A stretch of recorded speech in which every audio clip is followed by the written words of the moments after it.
Hello everyone, आज इस छोटी सी रील के अंदर मैं बताऊंगा कि फॉले साउंड क्या होता है। तो ये मेरे पास एक यहाँ पे शॉट है, मैं इसको प्ले करूँगा और मैं चाहता हूँ कि आप लोग उसको गौर से सुने।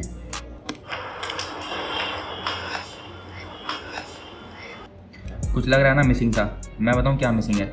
मिसिंग ये है कि जब ये खातून प्लेट और चाय का कप टेबल पे रखती हैं तो कोई आवाज़ नहीं आती। Check it out. तो बस अब यही आवाज़ रिकॉर्ड करके असली के कप से और असली के प्लेट से रिकॉर्ड करके इसके अंदर डालेंगे। Let's go to the kitchen.